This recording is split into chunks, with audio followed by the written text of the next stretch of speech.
এই এটা ছিল আমাদের বাংলাদেশের বিথঙ্গল আখড়ার কথা। বিথঙ্গল আখড়াতে বাবার সঙ্গে মানে আমাদের তো বাবা বলতেন যে যদি বিশুদ্ধ বৈষ্ণবের সঙ্গে সাক্ষাৎ হয় তাহলে সেটা তার থেকে ভাগ্য আর কারো হয় না।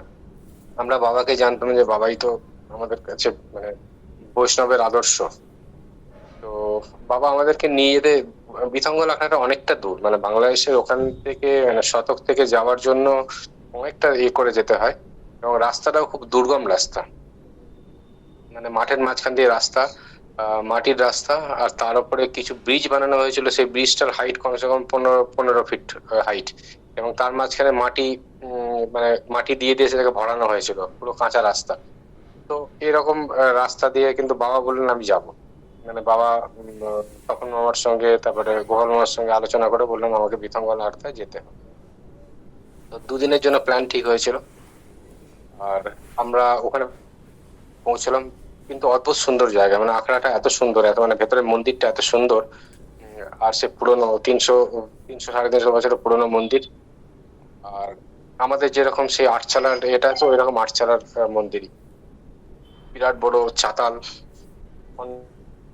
ঘর। আর ওখানেই মহন্ত ওখানেই থাকেন, এবং ওখানে প্রচুর ভক্তের সমাগম হয়। আহ, বাবা যখন আসছেন তখন একটা উৎসবের আয়োজন করা হয়েছিল। আর উনি ওখানে প্রচুর মানে সেবা করেন আর কি, সেবা করেন। আর ওনার ওই দণ্ড দিয়ে কাজ করলে শরীরের রোগ ঠিক হয়ে যায়, এবং প্রচুর লোক, দলে দলে লোক আসে ওখানে এ করার জন্য, বিরাট বড় মহত্ব আছে। তো বাবা ওখানে যখন পৌঁছলেন তখন তো প্রচুর ভিড়। মানে বাবাকে প্রথমে ইন্ট্রোডাকশন করানো হলো, ওনার সঙ্গে আলাপ করানো হলো। তো আমরা গিয়ে দেখলাম ওনাকে চাক্ষুষ, 94 বছর বয়স, এখনো পর্যন্ত সহজ সোজা ভাবে হাঁটেন। হুম। আর কিন্তু কথাবার্তা যেটা উনি বলেন, ওনার অ্যাকসেন্ট বাংলাদেশের যে কথা সেটা আমরা অনেকটা বুঝতে পারি না। যাই হোক, আহ ওনার দর্শন হলো, আমরা সবাই প্রণাম করলাম ওনাকে, উনি বাবাকে প্রণাম করলেন, বাবার সামনে বসলেন, এবং অনেক কথাবার্তা হলো দুজনের মধ্যে। দিয়ে তারপরে আহ বাবা ওনার আতিথেয়তা গ্রহণ করলেন, এবং বাবা তারপরে যত ভক্ত আসতে শুরু করলো বাবা ওনার সঙ্গে কথা বলতে শুরু করলেন। ওখানে ভক্তরা বাবার কাছেও ওষুধ, বাবা যখন বললেন যে বাবা ওষুধ বা চিকিৎসা করেন, তখন প্রচুর ভক্ত এলো ওখানে আহ বাবার কাছে ওষুধ লিখে নেওয়ার জন্য। এই- এইরকম শুরু হলো আর কি। তো আমাদের দিন চলছে ওইরকম, আহ, খুব আনন্দ, চারিদিকে ঘুরছি। আর, মানে এত সুন্দর জায়গা, বাইরে পুকুর, পুকুরে মানে জল টলটল করছে, পরিষ্কার জল। প্রচুর মাছ, হাত থেকে মাছ মানে খাবার দিলে হাত থেকে খেয়ে নিয়ে যায়, এরকম অবস্থা, মানে খুব সুন্দর একটা পরিবেশ। তো এবার আমাদের থাকার জন্য একটা আলাদা ঘর ব্যবস্থা করা হয়েছিল ওখানেই একজন ভক্তের বাড়িতে। তো তখন মামা ঠিক করেছিলেন মন্দির থেকে বেশি দূর না, মন্দির থেকে 4-5 মিনিটের হাঁটা, পেছন দিক দিয়ে যেতে হতো। এবং ওই বাড়িটা বেশ বড় দোতলা বাড়ি, সেই বাড়িতে আমাদের থাকার ব্যবস্থা করা হয়েছিল। তো আমরা ওখানে গিয়ে জিনিসপত্র রাখা এ করা সব করছিলাম। তো এইবার বিকেল বেলা আমাদের ঠিক ছিল যে বাবা ওখানে এসে থাকবেন, কারণ বাবাকে যেখানে রাখা হয়েছিল সেখানে বাথরুমের টয়লেটের ব্যবস্থা ঠিক ছিল না। বাবা তো বয়স হয়েছে, টয়লেটে বারবার যান, সেই জন্য একটু দরকার ছিল।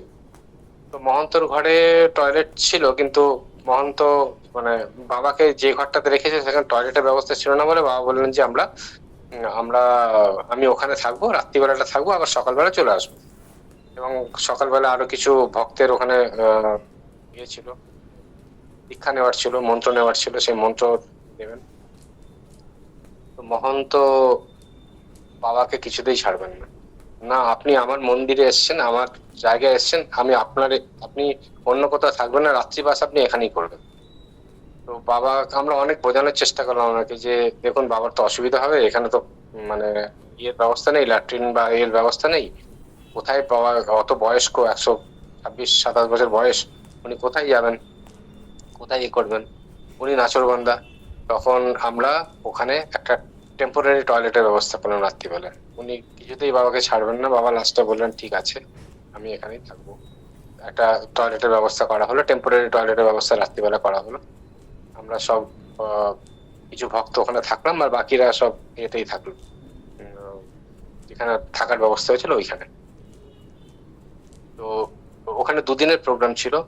এরপরে আর প্রথম দিন যখন দেখেছিলাম তখন বৈষ্ণবের মধ্যে একখানা মানে ও দেখেছিলাম যে আমি এখানকার মহন্ত, তো আমার থেকে বড় কেউ নেই, একখানা আমার মনে হয়েছিল যে ওনার মধ্যে একটা ইয়ে আছে। তো প্রথমে আমরা যখন কথা বলতে যাচ্ছিলাম উনি ঠিকভাবে কথা বলছিলেন, উত্তর দিচ্ছিলেন না। আমরাও ভাবছিলাম যে আমাদের তো অ্যাকসেন্ট অন্যরকম, বাংলাদেশে একরকম অ্যাকসেন্ট আর আমাদের ইয়ের একরকম অ্যাকসেন্ট, তো আমি হয়তো বোঝাতে পারছি না। তো যাই হোক প্রণাম করেছিলাম আমি, বৈষ্ণবদেরকে প্রণাম করা সবসময়, এবং তাও একখানে একদম তীর্থস্থানে। এইবার কি হলো যে এবার দেখলাম বাবা হঠাৎ করে পরের দিনে হঠাৎ করে এমন শুরু করলেন যে বাবা যেখানে বসতেন সেখানে যেন মানে যেমন হচ্ছে মৌচাকে যেরকম ইয়ে মধুর সংগ্রহের জন্য সবাই ইয়ে করে, এরকম মানে ভিড়, কিছুতেই ভিড়টাকে কন্ট্রোল করা যাচ্ছে না। বাবা যেখানেই বসছেন সেখানেই ভিড়, সেখানেই ভিড়। আর মহন্তর ঘর পুরো খালি, ওখানে কোনো লোক যাচ্ছে না। আর বাবা সমস্ত ভিড় যেন বাবা এক জায়গায় নিজের দিকে অ্যাট্রাক্ট করে নিচ্ছেন। মানে কেউ আমি আমি 2-3বার মহন্তর ঘরে গেলাম, দেখলাম ওনার ঘরে কেউ যাচ্ছে না, কোনো ভক্তই ওখানে যাচ্ছে না, সব বাবার কাছে আসছে। বাবা যেখানেই বসছেন সেখানেই আর সেখানে বসে লিখতে শুরু করছেন ওষুধ।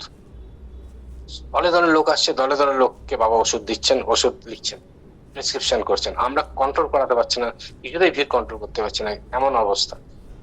বাবাকে আমরা সরিয়ে নিয়ে যাচ্ছি কিন্তু লোকেরা বাইরে দরজার বাইরে এসে বসে যাচ্ছে। বাবা যে ঘরে আছেন সেখানে এসে দরজার বাইরে এসে বসে যাচ্ছে।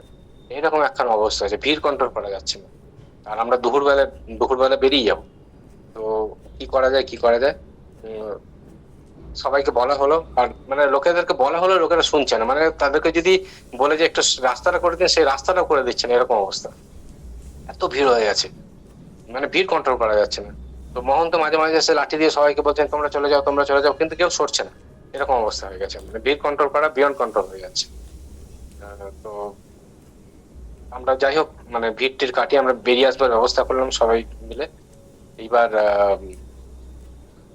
আমি লাস্টে যখন মহন্তর সঙ্গে আমি কথা বলতে গেলাম, হ্যাঁ, তখন মহন্তকে প্রণাম করে বললাম আপনি তো পরম বৈষ্ণব, আপনার সঙ্গে এরকম সাক্ষাৎকার আর এরকম একটা পূর্ণ জায়গাতে আমার গুরুদেবের সঙ্গে, তো এটা একটা বিরাট উপলব্ধি, এবং আমার বিরাট ভাগ্য যে আমি আপনার সঙ্গে এরকম ভাবে একটা দর্শন করতে পেরেছি। আমাদের যারা ভক্তরা এসে তাদেরও একটা বিশাল ভাগ্য।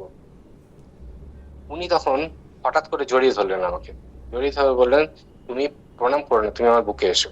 আমি তো অবাক হয়ে গেলাম, আমি বললাম কেন, এই এনার তো এত ইয়ে ছিল, এনার তো প্রণামও নিচ্ছিলেন না ঠিক করে।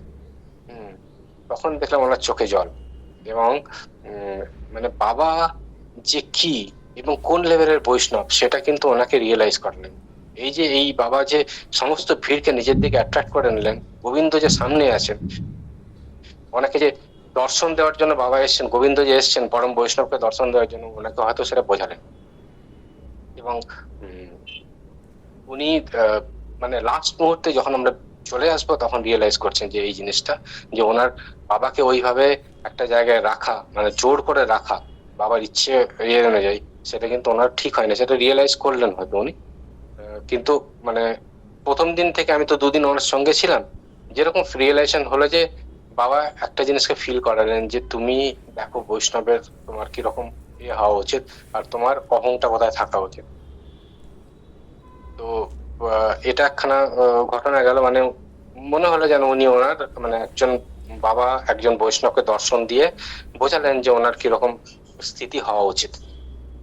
আর তারপরে আমরা দুপুর প্রায় 1:30-2টোর দিকে আমাদের ইয়ে ছিল, মানে গাড়ির ব্যবস্থা ছিল, গাড়ি করে আমরা বেরিয়ে এলাম। আমাদের উদ্দেশ্য হলো শতক। আর এর মাঝখানে আমি একটু শতক সম্বন্ধে বলে নিই। শতক হচ্ছে বাবার মানে ঠাকুরবাণী, যিনি বাবার মানে পূর্ব 10ম উত্তর পুরুষ, বাবার ওই বংশের যে এটা আছে সে ঠাকুরবাণীর ওখান থেকে বাবার এটা হয়েছে। বাবা ওনারই একজন মানে ওই বংশেরই। তো শতকে বা ঠাকুরবাণীর যে আসল বাড়ি সেখানে আমরা ছিলাম। আমাদের খুব সৌভাগ্য যে আমরা 10 দিন ওখানে থাকতে পেরেছিলাম, এবং বাবা আমাদের সঙ্গে ছিলেন। ঠাকুরবাণীর ঘটনা কিছু বলি আমি। ঠাকুরবাণী হচ্ছে ওখানকার মানে সবার মুখে মুখে ঠাকুরবাণীর অলৌকিক ক্রিয়াকলাপ হয়, বাবার বইতেও লেখা আছে, আপনারা হয়তো পড়ে থাকবেন। তো ওখানে একটা সিদ্ধ তেঁতুল গাছ আছে। তেঁতুল গাছ সেটা হচ্ছে মানে তেঁতুল গাছটা এতই বড় যে মানে বেডটা সাংঘাতিক, মানে দুটো ধুতি লাগে এটাকে পুরো কভার করতে। এত বড়, এত মানে প্রাচীন তেঁতুল গাছ, দুটো ধুতি দুটো ধুতি দিয়ে ওটাকে বেড করতে হয়, বেড দিতে হয়। সেই সিদ্ধ তেঁতুল গাছ সম্বন্ধে আমরা অনেক শুনেছিলাম, এবং গল্প আছে। সেটা হচ্ছে ঠাকুরবাণী তেঁতুল খেতে খুব ভালোবাসতেন, তেঁতুলের চাটনি আচার খেতে খুব ভালোবাসতেন। একদিন উনি বসে খাবার খেতে বসেছেন, ঠাকুরবাড়ির মা তেঁতুলের আচার বানিয়েছেন। তো উনি বলছেন, মা আচার দাও। তো আচার খেতে, তেঁতুলের আচার খাচ্ছেন, খেতে খেতে সব পুরোটাই উনি খেয়ে শেষ করে দিয়েছেন। তখন মা বলছে, তুই আমার জন্য রাখলি না, তুই সব শেষ করে ফেললি? তো উনি বলছেন, আচ্ছা শেষ হয়ে গেছে, ঠিক আছে। বলছে, দাও তেঁতুলের বিচিটা দাও। ওই মানে ইয়ে হওয়ার যে তেঁতুলের বিচিগুলো নিয়ে উনি সেই তেঁতুলের বীজ গাছ পুঁতেছিলেন ওখানে। সেই গাছ একদিনের মধ্যে সেই গাছ বড় হয়েছে, ফল হয়েছে। সেই ফলে তেঁতুল দিয়ে আবার চাটনি করা হয়েছে। এইটা হচ্ছে ঠাকুরবাড়ির গল্প। ওই তেঁতুল গাছ সম্বন্ধে যে গল্পটা ওখানে প্রচলিত একই দিনে। এবং সেই তেঁতুলের যেটা হয় মানে সেটা যখন পরে যখন নিচে ওদের কথিত আছে যে ওই তেঁতুলের ফল মানে তোমরা যদি পাও সেটা হচ্ছে বড় প্রসাদ। তো আমরা সব তেঁতুল গাছের এখানে ঘুরলাম, ঘুরে দেখছিলাম আর কি। সব মানে অদ্ভুত জায়গা, এত বড় তেঁতুল গাছ চিন্তা করা যায় না। আর আর ওই জায়গাটার মহত্বই অন্যরকম ছিল। বাবা ওখানে গিয়ে বাবা ওই তেঁতুল গাছের গোড়ায় প্রণাম করলেন এবং বাবা প্রদক্ষিণ করলেন সেগুলো। ঠাকুরবাড়ির মন্দির আছে, সেই ইয়েটার কথা হলো। এবং ওই মন্দিরে ওই ঠাকুরবাড়ির এতে সেখানে শতকে আমরা যখন গিয়েছিলাম তখনই একটা একটা অনুষ্ঠান হয় ওখানে। একটা অনুষ্ঠান হয়, সেখানে খিচুড়ি ভোগ করা হয়। প্রায় 20,000 লোক করেন। আমি তার কিছু ছবি আপনাদেরকে পাঠাবো। এখানে হরির লুট যেরকম হয় সেরকম। আর প্রচুর ভক্ত আসে, হিন্দু মুসলিম সব জাতি নির্বিশেষে আসে, এবং তারা সে এসে গড়াগড়ি খান। ওখানে আরেকখানে জিনিস আছে যে যদি কারোর কোনো বাচ্চাদের শরীর খারাপ হলো বা বড়দের শরীর খারাপ হলো, তারা ওই তেঁতুল গাছের নিচে এসে গড়াগড়ি খায়। গড়াগড়ি খেয়ে তারপরে ওই ধুলো মেখে চলে যায় এবং তাদের শরীর ঠিক হয়ে যায়। এটা গ্রামবাসীদের মধ্যে আমরা প্রত্যক্ষ করলাম। ওখানে গিয়ে যে গল্পটা ছিল সেই গল্পটা কিন্তু আমরা দেখলাম। এবং তারপরে যে ওই যে অনুষ্ঠানটা হলো, সেই অনুষ্ঠানে যে হরিল লুট হলো আর সেখানে যে কীর্তন হলো, কীর্তনের পরে যে সবাই গড়াগড়ি দিল, সেটাও দেখার মতো। মানে এই যে দিব্য জিনিসগুলো, বাবার সঙ্গে থাকা, বাবার সঙ্গে ওই জায়গায় দেখা, এই জিনিসগুলো ফিল করা, এটা হচ্ছে মানে খুব ভাগ্য না হলে আমি খুব ভাগ্যবান যে আমি ওই জায়গায় থাকতে পেরেছিলাম বাবার সঙ্গে। এবং এই ঠাকুরবাড়ির মানে পরিচয়টা ওখানে গিয়ে আরো বেশি ভাবে পাচ্ছিলাম। ওখানকার লোকেদের মুখে এই যে যেরকম কথা হয় না সেরকম। আরেকখানে ঘটনা হচ্ছে, সেটা হচ্ছে যে আমরা ওই ঠাকুরবাড়ির যে ঘর আছে তার মাঝখানটাতে গোবিন্দ মন্দির আছে। তো গোবিন্দ মন্দিরে হিন্দু মানে সব ধর্ম নির্বিশেষে সবাই আসে। তো একজন মুসলমান ওখানকার মানে বয়স জ্যেষ্ঠ, 84 বছর বয়স, কিন্তু এখনো পর্যন্ত একদম সহজ সরল ইয়ে সুঠাম শরীর। উনি এসে ঠাকুরবাড়ির সম্বন্ধে বলছিলেন। গোবিন্দ মন্দিরে বসে একজন মুসলমান ঠাকুরবাড়ির সম্বন্ধে বলছেন যে একটা গল্প, যে ওনার দাদুর মানে ওনার পূর্বপুরুষদের কারোর কথা বলছেন, যে ওর দাদুর সম্বন্ধে, দাদুর কথা শুনেছেন যখন, যে ঠাকুরবাড়ি একদিন বলেছেন যে তোদের তো মুসলমানদের আছে ঈদের দিন, বলছে তুই আমার জন্য আন, মাংস আন। তো ও অবাক হয়ে গেছে, ঠাকুরবাড়ি ঈদের দিন মাংস আনতে বলছে, আরে এটা তো মহা পাপ হয়ে যাবে। বলছে তুই আন না, আমি দেখবো, আমি ওটা সেবা নেব। তো অনেক চেষ্টা করেছে ওনাকে বোঝানোর। এই গল্পটা উনি কৃষ্ণ মন্দিরে বসে বলছেন আমাদের সামনে। তো তো উনি অবাক হয়ে গেছেন যে এরকম ভাবে কিরকম ভাবে মাংস আনতে বলছে ঠাকুরবাড়ি, এরকম বৈষ্ণব। তো যাই হোক, বলছে ভালো করে প্যাক করে আনবি, যেটা সরাটাতে আনবি সেই সরাটার মুখটা ভালোভাবে বেঁধে আনবি। তো উনি যেরকম ভাবে বলেছেন সেরকম ভাবে এনেছে, মাংস এনেছে, সে ঠাকুরবাড়িকে দিয়েছে। তো বলছে যে এবার খোল।